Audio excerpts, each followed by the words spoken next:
Muy buenas tardes, amigos y amigas de Radio Latacunga. Bienvenidos al programa Un Pueblo que Camina. Este es un espacio radial de los movimientos laicales de la diócesis de Latacunga, donde se comparten reflexiones, motivaciones y el estudio del catecismo de la Iglesia Católica.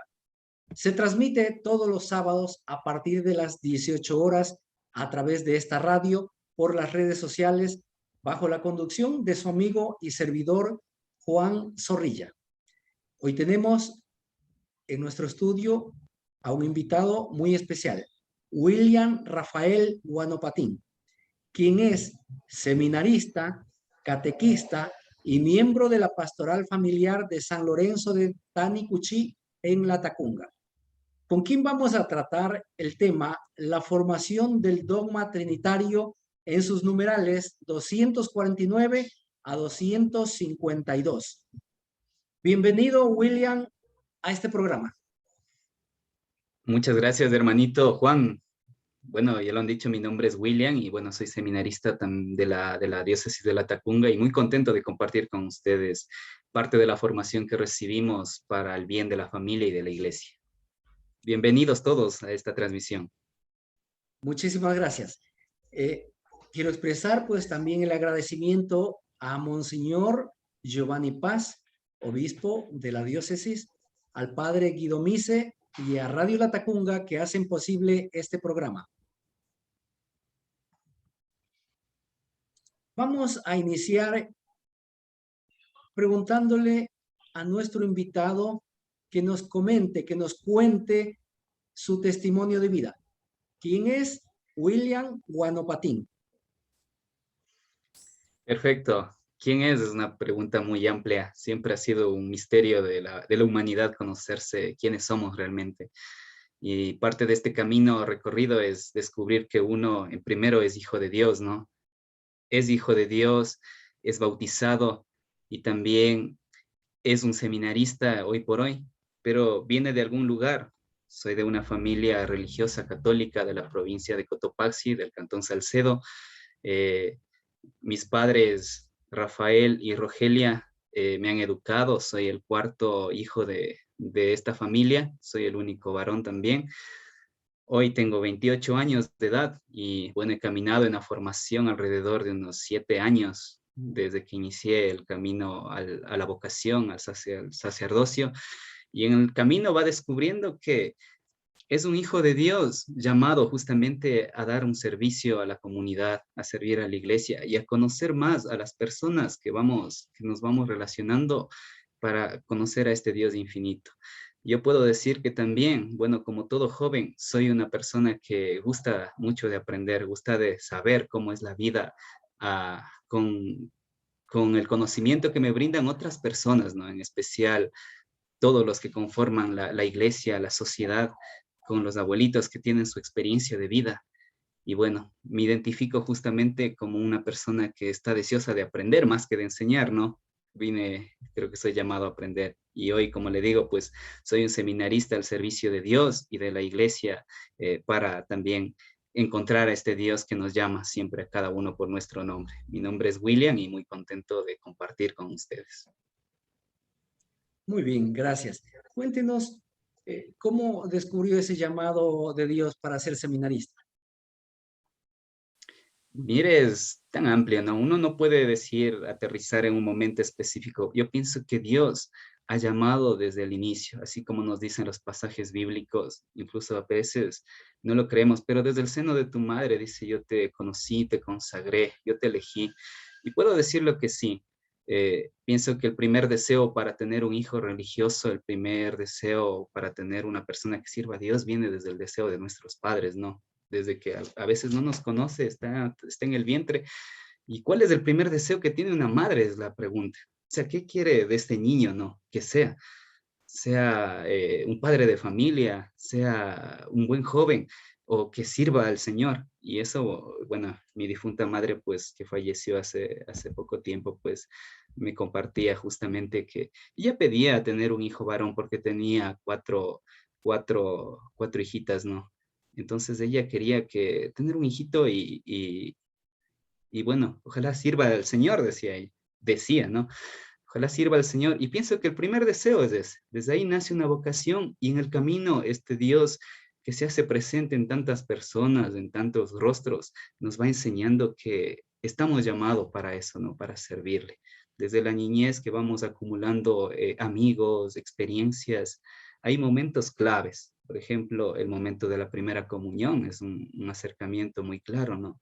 Recibir a Dios en la Eucaristía, la primera confesión, con todos los miedos que da, pues, porque a mí sí me daba miedo acercarme a la primera comunión, pero me sentía tan grato y tan a gusto con mis hermanos, con mis compañeros de la catequesis, con mi catequista, y también encontrar en mi catequista el ejemplo de lo que es servicio al Señor. Recuerdo con mucho cariño a mi catequista de confirmación, bueno, a la de primera comunión también, pero en especial a la de la confirmación, porque era un Señor tan entregado, con una certeza de Dios que venía de una población que queda alrededor de 1 hora y media de aquí, y venía en bicicleta a darnos catequesis, venía con toda la disponibilidad. Y pienso que en ese ejemplo uno dice, realmente es porque algo le llama, ¿no? Y ese algo que le llama también nos va contagiando a nosotros.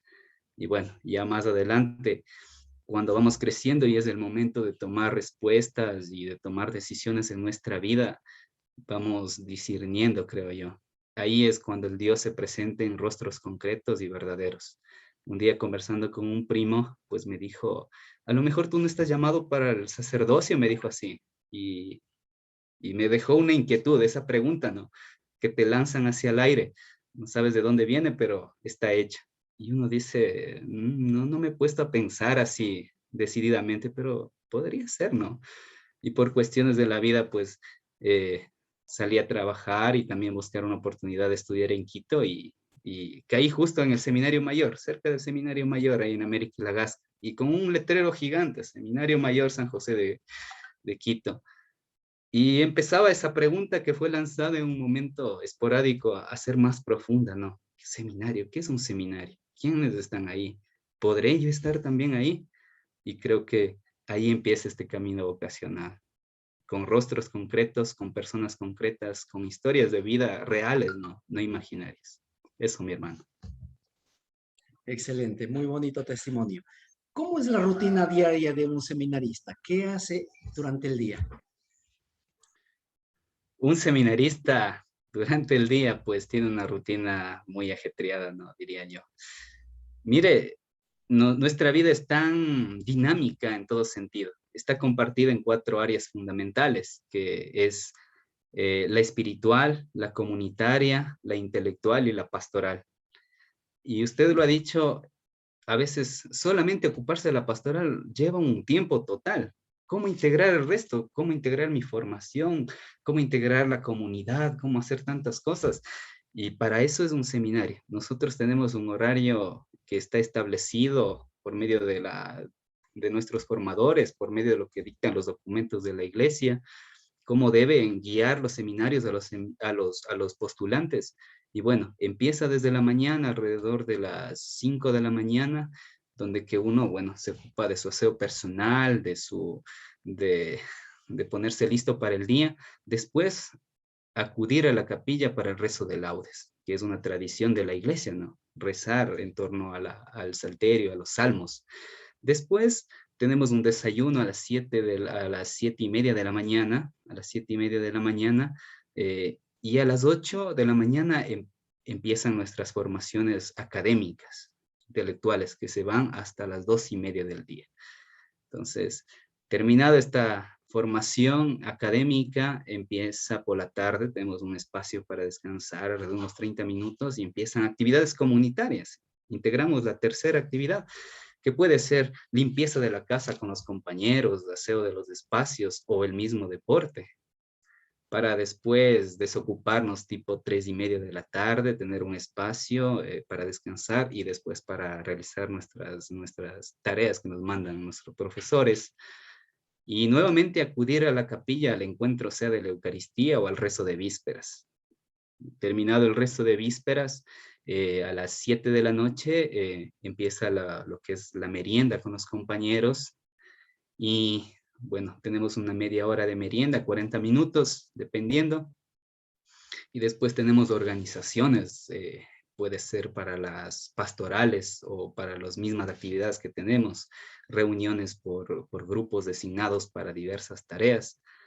Y tenemos también el rezo de completas o rosario, el rosario que se va alrededor de las 9 de la noche a 9:15, digamos así. Y de ahí un tiempo prolongado para nuevamente realizar nuestras tareas académicas, que lo prolongamos hasta las 10 de la noche, 10:30, 11, dependiendo la complejidad de las tareas. Y bueno, en un solo día hemos integrado las 4 áreas que nos propone la iglesia, ¿no? Entonces, mire, hemos integrado espiritualidad, comunidad, hemos integrado el ámbito académico, ¿no es cierto? Y la pastoral también, porque también tenemos que preparar nuestras pastorales. Y así es nuestro día a día, de lunes a viernes, los sábados y domingos, pues destinado propiamente a la práctica pastoral en las parroquias que nos designan, en este caso el obispo, me designó Tanicuchi esta vez para trabajar con los grupos pastorales, catequistas, monaguillos, grupo juvenil, pastoral familiar, eucaristías, en fin, todo lo que se requiera hacer. Y ese es un día a día de un seminarista que a veces la gente piensa que pasamos solo rezando y no es así. Excelente, es un día muy dinámico, todos los días. Dinámico, exactamente. Muy bien, vamos a entrar en el tema de hoy, pero como siempre vamos a dar la cita bíblica que hoy nos acompaña es la primera de Juan, capítulo 5, verso 7, que dice: tres son los testigos, el espíritu, el agua y la sangre, y los tres concuerdan. También vamos a dar lectura a un pequeño tema que debe ser conocido también por toda la comunidad cristiana, que se trata de la octava de Navidad. Hoy estamos 1 de enero y estamos celebrando a Santa María, Madre de Dios. Bien, la octava de Navidad. ¿Qué es la octava de Navidad? La iglesia llama octava de Navidad a los días transcurridos la primera semana desde Navidad, considerando todos como una misma celebración festiva. Durante la semana se medita profundamente el nacimiento de Cristo. ¿Cuántos días dura? Un día que dura 8. Eso es más o menos, eso es la octava de Navidad. La celebración litúrgica que cumple la Iglesia Católica desde sus primeros siglos, haciendo que el día de nacimiento de Jesucristo se prolongue durante 8 días hasta el 1 de enero. Es decir, el sábado 25 fue el inicio de Navidad y el primero de la octava de Navidad. El domingo 26, la Sagrada Familia, Jesús, María y José. El lunes 27, San Juan Apóstol y Evangelista. El martes 28, los santos inocentes mártires. Y el 1 de enero, hoy 1 de enero, Santa María, Madre de Dios. Esa es la octava de Navidad. No sé si nuestro invitado quiere enriquecer un poquito este tema. Sí, con gusto. Bueno, para los que nos escuchan, a veces dicen, en la iglesia tenemos tantas festividades, tantas fiestas que muchas veces lo celebramos, pero no reconocemos el significado, el origen de estas fiestas. Bueno, cabe resaltar que dentro de la iglesia se componen de muchos signos, símbolos que son importantes. Los números es importante dentro de la iglesia. Tenemos 7, ¿no es cierto? Un número perfecto, 7 días de la creación. Y en fin, tenemos signos importantísimos. Pero hoy nos propone el número 8, que es la octava de Navidad. Y bueno, dentro de la iglesia tenemos 2 octavas propiamente, la octava de Navidad y la octava de Pascua, si lo recordamos todos los oyentes. Y bien, tiene raíces profundas que vienen prácticamente desde el origen, desde el pueblo de Israel, que encontraron en estos signos, en estos números, un significado. Por ejemplo, la octava de Navidad recuerdo que tiene unas raíces dentro del Antiguo Testamento. Nosotros cuando revisamos el Antiguo Testamento vamos a encontrar, por ejemplo, cómo los judíos, el pueblo judío, festejaba grandes fiestas por 8 días, dando gloria a Dios.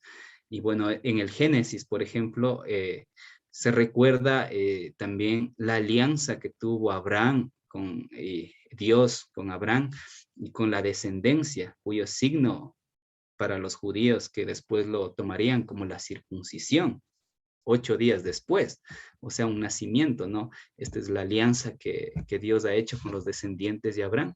Y ahora dirán, ¿y ahora nosotros por qué nos corresponde? No somos judíos.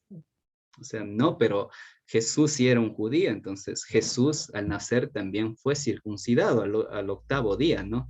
Entonces el nacimiento del niño Jesús a los 8 días cayó también en una circuncisión y bueno, ahora se respeta también la alianza que Dios tuvo desde un origen con el pueblo de Israel y se hace presente a nosotros con una celebración más cercana, digamos, ya más litúrgica, para recordar también el acontecimiento propio del niño Dios, o sea, que fue un niño dentro de una sociedad que tenía leyes y tradiciones, y nosotros recordamos con una octava de Navidad. Eso, mi hermano. Excelente, muy bien. Vamos a una pausa y retornamos en un instante.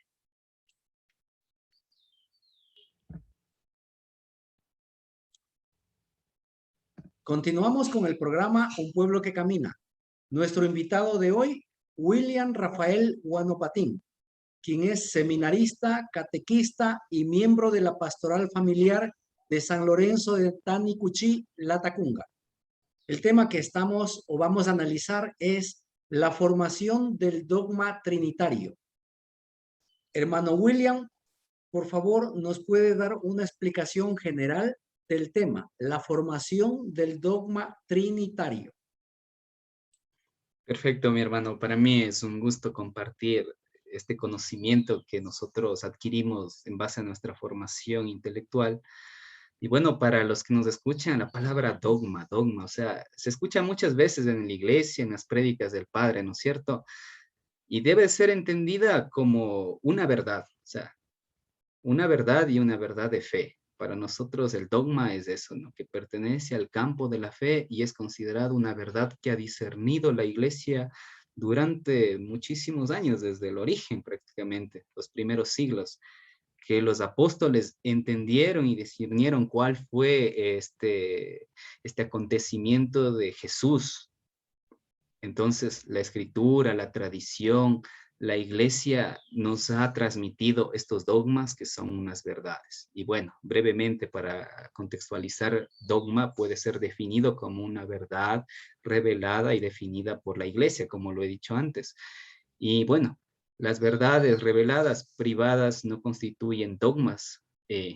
Los teólogos, ¿no? Los que estudian la Biblia, los que estudian todo el aspecto importante e intelectual dentro de nuestra iglesia, definen dogmas que están relacionadas y contenidos para nosotros en el credo.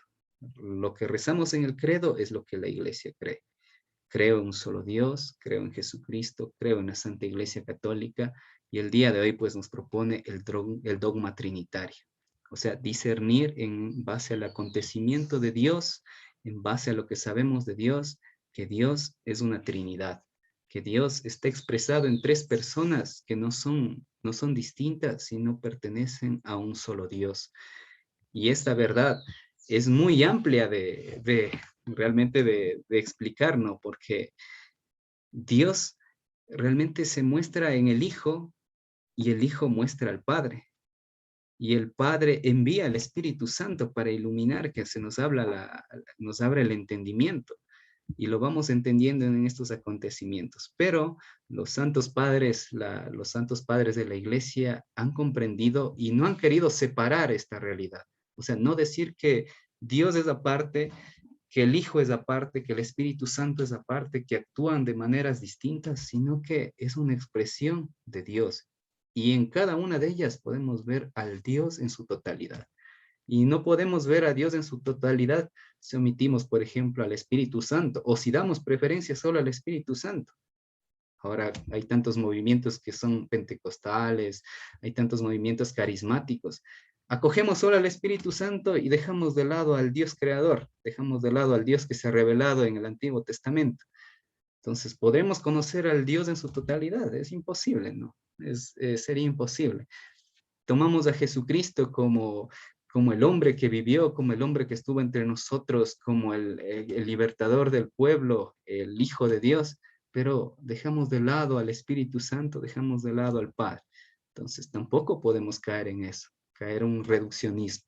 Necesitamos conocer realmente cómo esta verdad de fe que ha sido discernida durante milenios y se nos ha transmitido a nosotros que Dios es Padre, Hijo y Espíritu Santo. Y eso es una verdad. No se puede callar una verdad. No se puede tapar el sol con un dedo. Dios es tres personas expresadas en una sola. Perfecto, muchas gracias. Voy a dar lectura al numeral 249 que dice así. La verdad revelada de la Santísima Trinidad ha estado desde los orígenes en la raíz de la fe viva de la Iglesia, principalmente en el acto del bautismo. Encuentra su expresión en la regla de la fe bautismal, formulada en la predicación, la catequesis y la oración de la Iglesia. Estas formulaciones se encuentran ya en los escritos apostólicos, como este saludo recogido de la liturgia eucarística. La gracia del Señor Jesucristo, el amor de Dios y la comunión del Espíritu Santo sean con todos vosotros. Hermano William, ¿alguna explicación adicional que quiera darle a este numeral? Sí, realmente este acontecimiento del bautismo de Jesús y de nuestro propio bautismo nos tiene que dar a conocer justamente el amor de Dios, ¿no? La expresión de Dios, la presencia de Dios en nuestras vidas, porque usted bien lo ha dicho, está desde el origen. O sea, no es algo que hemos venido inventándonos y hemos puesto en la mesa. Hemos venido entendiendo, es distinto, ¿no? Pero ha estado desde siempre. Incluso desde la creación, Dios dice, hagamos al hombre, hagamos esto. O sea, hay una conversación intrínsecamente con unas personas. Y eso nos dice las Sagradas Escrituras. Ya en el bautismo, los testimonios que dan justamente los que observaron el acontecimiento del bautismo de Jesús, dan a conocer que también hay una participación, hay un diálogo, una voz que resuena desde el cielo, un espíritu que desciende, el protagonista que es el Hijo de Dios, se formulan en una sola unidad, por decirlo así. E incluso Juan el Bautista queda tan impresionado que todo mundo mira ese acontecimiento y trata de entenderlo.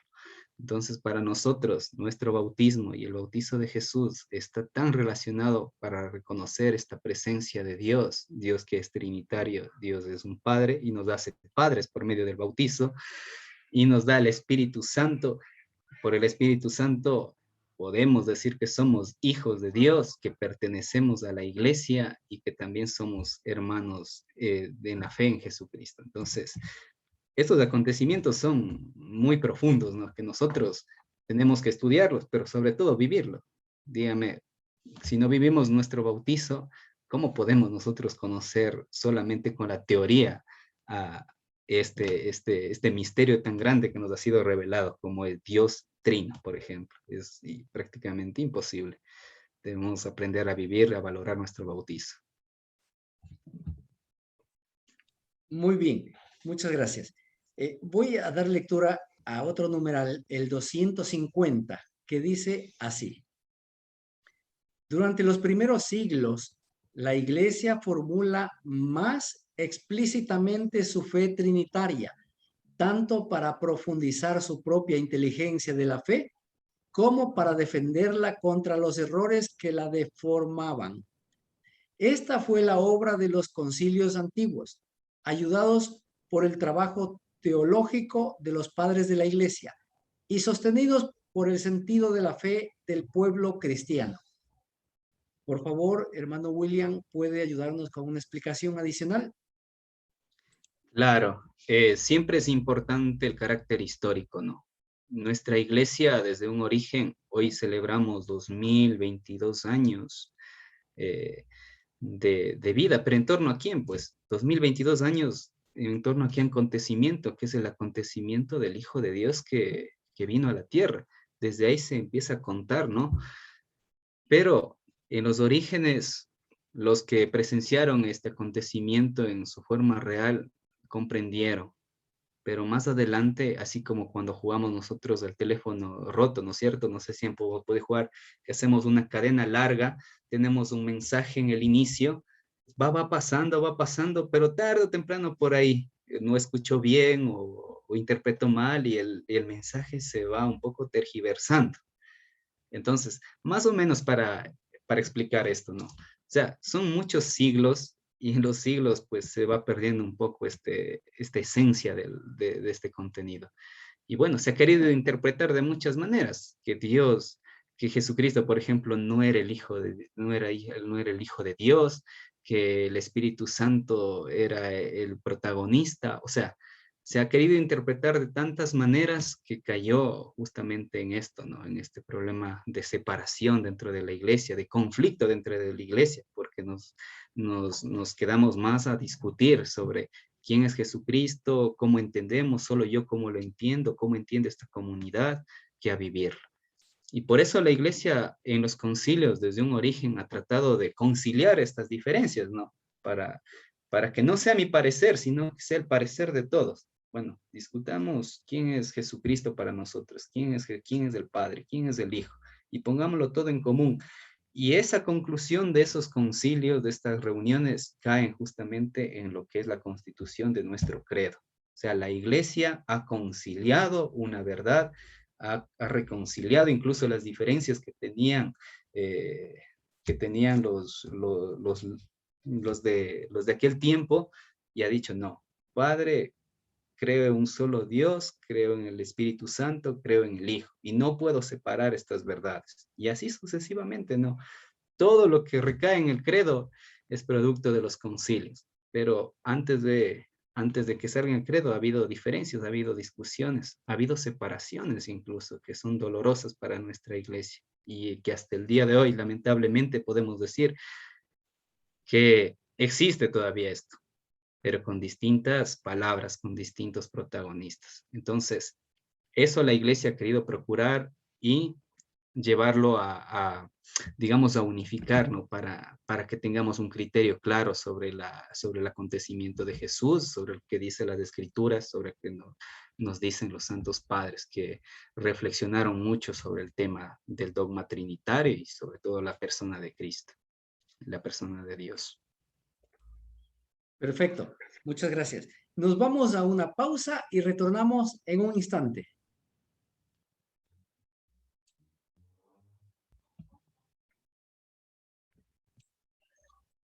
Continuamos con el programa Un Pueblo que Camina.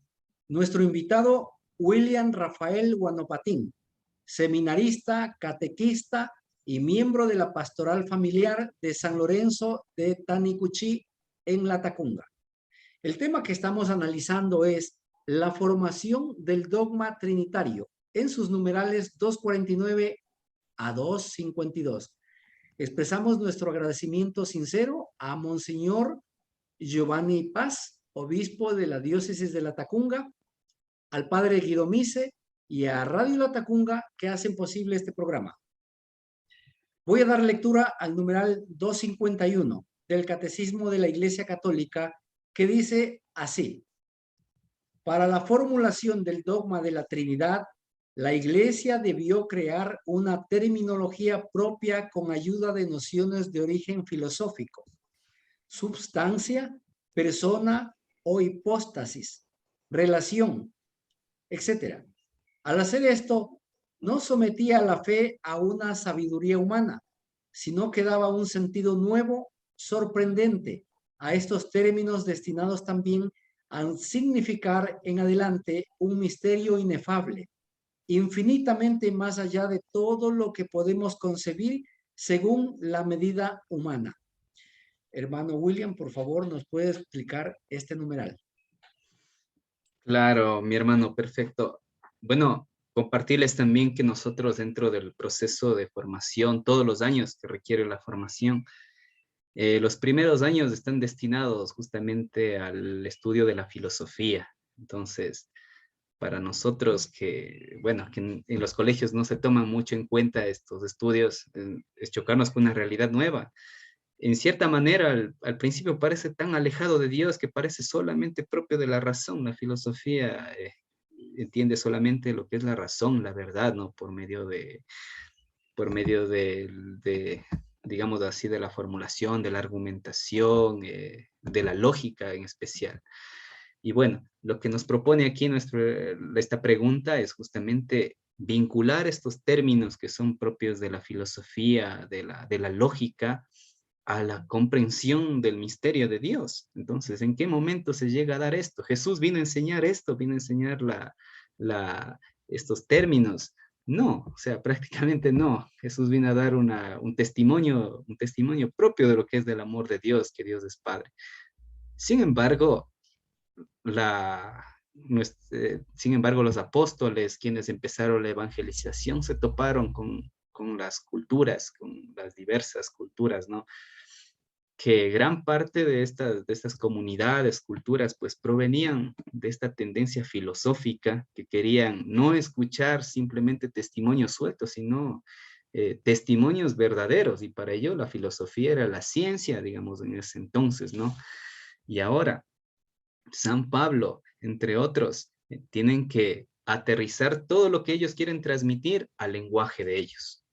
Sí, hacerlo un lenguaje muy elevado, demasiado elevado, utilizando la filosofía helenística sobre todo, y empiezan a utilizar estos términos metafísicos como esencia, que Dios es la esencia, que Dios es la sustancia, que, bueno, la consustancialidad, y empiezan a plasmarlo justamente un lenguaje tan elevado para hablar de Dios, pero no están hablando de un Dios extraño, están hablando del Dios que ha sido transmitido a los apóstoles, solamente que tienen que utilizar estos recursos, digamos así, filosóficos, para que el pueblo griego, para que las comunidades que venían con estas tendencias a la filosofía puedan entender, y que también se plasme en una verdad que sea irrefutable. O sea, que no vengan y lo desechen por donde quiera, porque tiene una base lógica de todo lo que están diciendo. El acontecimiento de Dios tiene una base lógica en cuanto a sustancia, en cuanto a esencia, que Dios es la primera, es la esencia, digamos, de todo lo creado, de todo lo que nosotros concebimos. ¿Y por qué lo digo, mi hermano? Porque para mí fue un dolor de cabeza realmente empezar a comprender todos estos temas, ¿no? Y ahora decía, ¿cómo hablar de esencia, de sustancia, de forma, de naturaleza? Para mí era un lenguaje totalmente nuevo, pero vale la pena realmente investigarlo, porque cuando ustedes nos topamos, a veces se nombra, por ejemplo, a San Agustín, ¿no es cierto? Sabemos, dice, ¿quién es San Agustín? ¿Qué hizo San Agustín? O sea, sabemos una partecita de la vida, pero lo que no sabemos es toda la riqueza que nos puede brindar San Agustín. Y San Agustín, por su contexto, habla de Dios, pero utilizando justamente este lenguaje filosófico. O sea, su transformación, su cambio, lo pone al servicio de Dios con todo el conocimiento que él tiene, por ejemplo, para hacer un ejemplo común que dentro de la iglesia, y habla de Dios utilizando todo esto, o sea, se va a las cátedras más altas para hablar de Dios y decir que Dios es una verdad que no se puede obviar, que no se puede mentir, y utiliza todo esto para hablar de Dios. Entonces, igual va a realizar los Santo Tomás de Aquino, entre otros, muchos más, ¿no? Los padres de la iglesia, o sea, hablar de Dios en este lenguaje metafísico es realmente un acontecimiento propio del momento. Y ahora dirán, pero a nosotros, ¿cómo entendemos esto si ya no pertenecemos a esa época? Y es mentira, o sea, cuando hablamos nosotros, por ejemplo, de esencia, de sustancia, cuando nosotros hablamos, y a veces lo encontramos en el lenguaje común y cotidiano, ¿no es cierto? ¿Cuál es la esencia de vainilla, por ejemplo? ¿Qué es lo que compone? Queremos saber el fin último, o sea, cuál es lo propio, lo último que lo hace ser. Bueno, eso ya digo, este lenguaje está muy incorporado dentro de nuestra cotidianidad, pero no lo reflexionamos. Pero ahora hablemos de Dios en este sentido. ¿Cuál es la esencia del misterio de Dios? ¿Qué nos dice este lenguaje? Quiere conocer justamente la verdad, quiere conocer justamente la verdad de Dios. Eh, y bueno, para nosotros dentro de la iglesia es muy importante esto, ¿no? Porque Dios, este acontecimiento verdadero no puede ser simplemente una cuestión de euforia, sino tiene que ser algo muy íntimo, muy reflexionado desde todos los sentidos del ser humano, incluso desde el intelectual, ¿por qué no? Para poder nosotros descubrir esta riqueza de Dios, de este acontecimiento, y bueno, muchos santos lo descubrieron desde esa manera, ¿no? Desde la parte intelectual, que Dios realmente es una presencia viva, una esencia, la esencia del mundo y del universo. Y para eso ha utilizado la iglesia este lenguaje metafísico, ¿no? Y mucho más para conocer este misterio, porque al final es un misterio que se lo tiene que descubrir de varias maneras. Y, y eso podríamos decir, pues, hermano, respecto a todo lo que ha hecho este proceso la iglesia en cuanto a la utilización de este lenguaje filosófico para hablar de la Trinidad, del misterio de Dios. Perfecto, muchas gracias. Y yo tengo una inquietud. Hasta el día de hoy, la iglesia ha formulado muchos dogmas. Bueno, no hablemos de muchos dogmas, ¿no? Recordemos una vez más cuál es el contenido del credo, ¿no? Lo que está contenido en el credo es el número exacto de dogmas que la iglesia ha ido reflexionando en base de muchos siglos, ¿no? Ha ido evolucionando mucho nuestro credo. Y bueno, para nosotros decir que creemos en un solo Dios y no en varios dioses, realmente ha llevado muchos años digamos así, de discusión, también de consenso. Pero estos dogmas que ya tenemos establecidos en el credo, estos dogmas ya son verdades que ya no se pueden discutir. O sea, ya salen de discusión porque es una verdad presentada y se tiene que descubrir. Entonces, para nosotros, igual el dogma mariano, creo en María Santísima Virgen, ¿no es cierto? Eso ha sido un momento que había una discusión en ver si María era la madre de Dios, era libre de mancha. Entonces, se ha tomado, se ha creado el dogma en base a esta discusión que había sobre María y se ha presentado a la iglesia diciendo que María efectivamente es la madre de Dios, es la madre de Jesucristo y está en el cielo. Entonces, no hablemos de muchos dogmas, no, sino que de los dogmas que ya tenemos en el credo que nosotros recitamos cada domingo. O sea, eso es lo que nosotros recitamos y lo que tenemos como iglesia. Perfecto, muchas gracias. Vamos a una pausa y retornamos en un instante.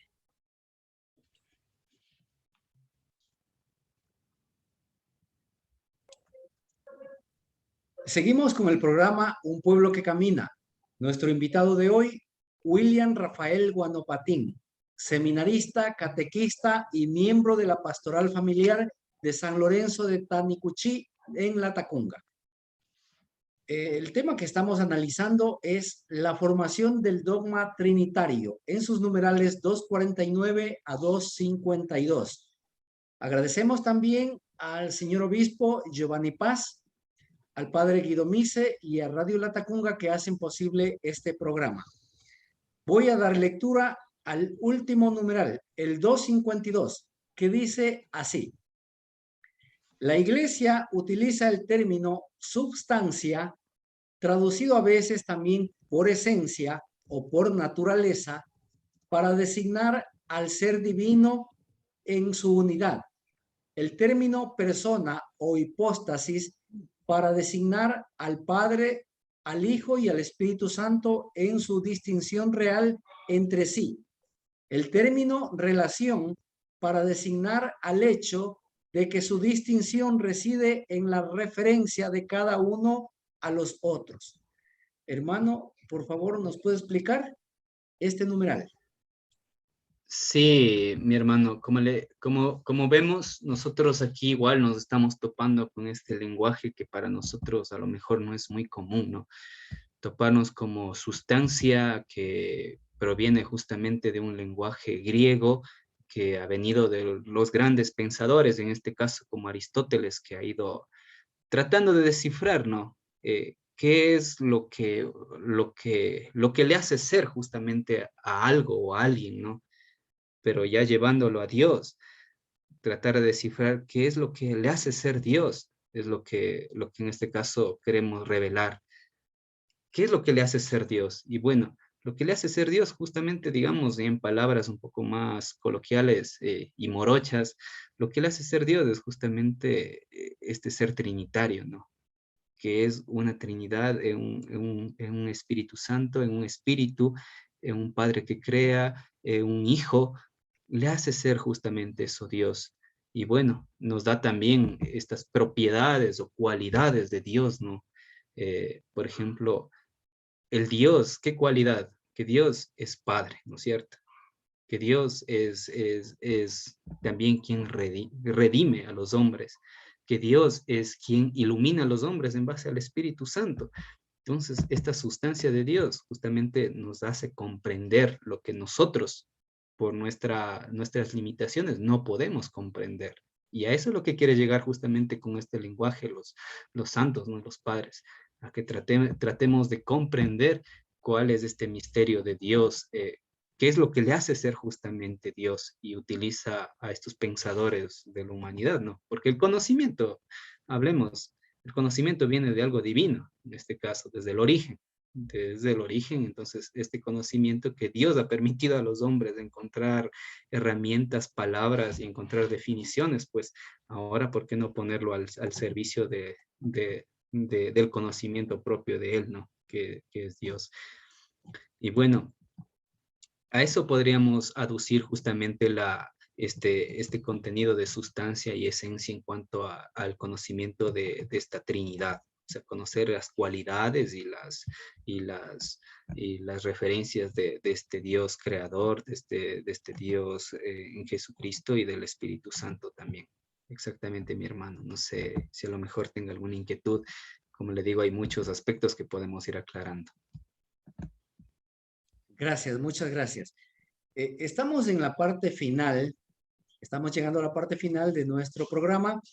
Vamos a enviarles saludos a toda nuestra audiencia, a las personas que nos siguen por las redes sociales, a través de la frecuencia AM y FM de Radio Latacunga, en especial pues a todos los familiares y amigos, compañeros de nuestro hermano William Guanopatín, a todos los laicos organizados en diferentes movimientos, a los sacerdotes religiosos y religiosas y a todas las personas involucradas en los diferentes servicios y ministerios de la iglesia. Un saludo muy especial para todos ellos.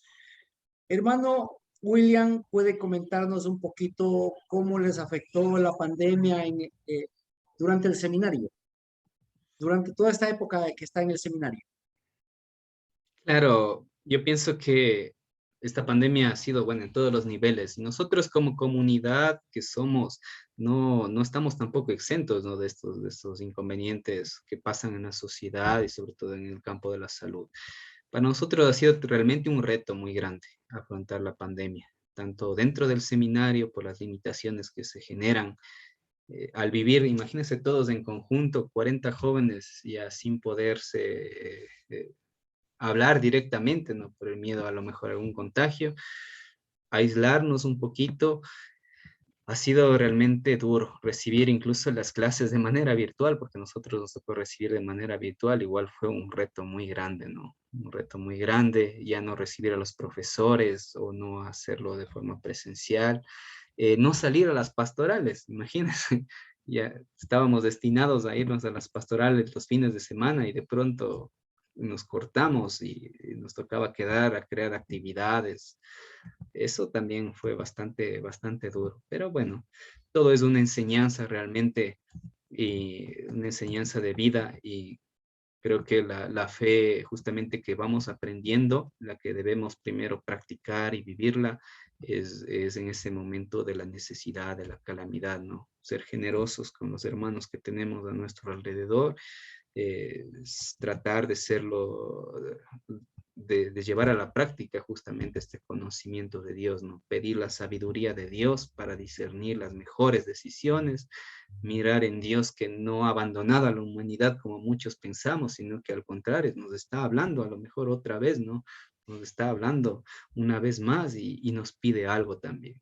Y bueno, de la mano de Jesucristo, por medio de la Eucaristía, siempre hemos estado en un contacto, ya no ni presencial ni virtual, más espiritual, justamente pidiendo por los seres queridos, por todas las personas que están pasando necesidades. Igual, las personas que están de afuera, que están en otros espacios, se sintió las oraciones por nosotros. Exactamente eso, mi hermano. Nos ha afectado, pero hemos tratado de salir adelante. A estas alturas, en esta temporada, supongo que ya se están realizando todas las actividades en forma presencial. Sí, le cuento que mucho se ha habilitado, ¿no? Tanto en el seminario los profesores vienen, algunos todavía están el medio virtual y se ha normalizado en gran parte, ¿no? A pesar que podemos decir que no está superada totalmente la crisis sanitaria, pero sí se ha logrado notar, por ejemplo, en el ámbito pastoral que realmente afectó mucho, ¿no? Toda la dinámica que se venía llevando, hoy por hoy está siendo un reto retomar, ¿no? O sea, motivar a la gente, acompañar a la gente y a veces se excusan un poquito, ¿no? Se excusan un poquito, no, es que por el miedo al contagio, por miedo a esto, no voy, no vamos, no queremos formarnos, todo lo demás, pero se puede ver que no todo es así, ¿no? Cuando hay fiestas, eventos, todo eso, hay gran aglomeración, entonces ahí no se miden, no hay coherencia, digamos así, con lo que Dios nos pide. Y por eso está siendo un reto, pero gracias a Dios poco a poco estamos retomando el camino correcto, creo yo, para poder llevar de mejor manera la evangelización y toda nuestra vida cotidiana. Bien, gracias.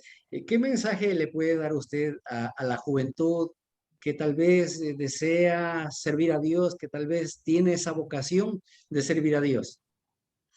Claro, mire, nosotros como jóvenes, y en especial hay un momento de la juventud que hay decisiones, ¿no? Hay decisiones que tomar, hay tantas inquietudes que se quiere liberar, pero hay también esta inquietud de Dios en cada joven realmente. O sea, seguir a Dios es una de las tantas preguntas que llegan en ese momento, y yo lo que les podría decir es que no tengan miedo, ¿no?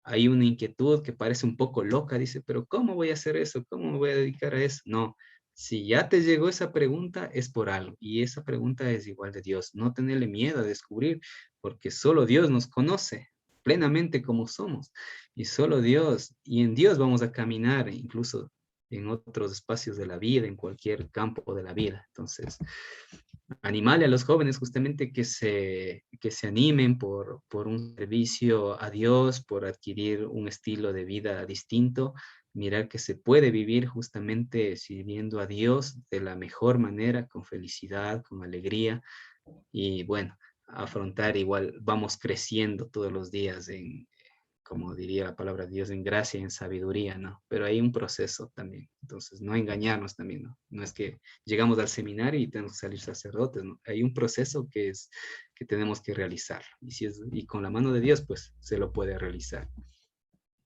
Muy bien, gracias. Estamos en la parte final del programa Un pueblo que camina.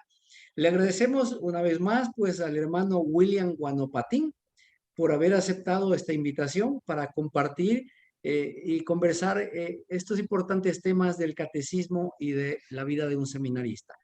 Muchísimas gracias, hermano William. Vamos a dejarlo de sus palabras finales, por favor. Agradecer a todas las personas que nos escuchan, que sintonizan esta frecuencia, porque es un espacio que realmente reaviva a la formación, que es importante, hermanos, formarnos, eh, perderle el miedo justamente a descubrir más sobre lo que es el misterio de Dios y sobre todo para afrontarlo en nuestra vida. Y yo les agradezco mucho a usted, hermano Juan, por la invitación.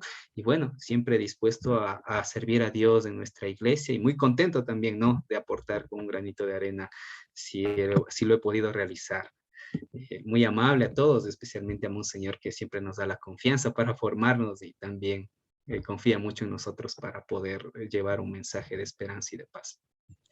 Muchísimas gracias. Esta fue una transmisión más del programa Un Pueblo que Camina. La próxima semana nos veremos en este mismo horario con un nuevo tema y con un nuevo invitado. Que Dios nos bendiga. Muchas gracias y buenas noches.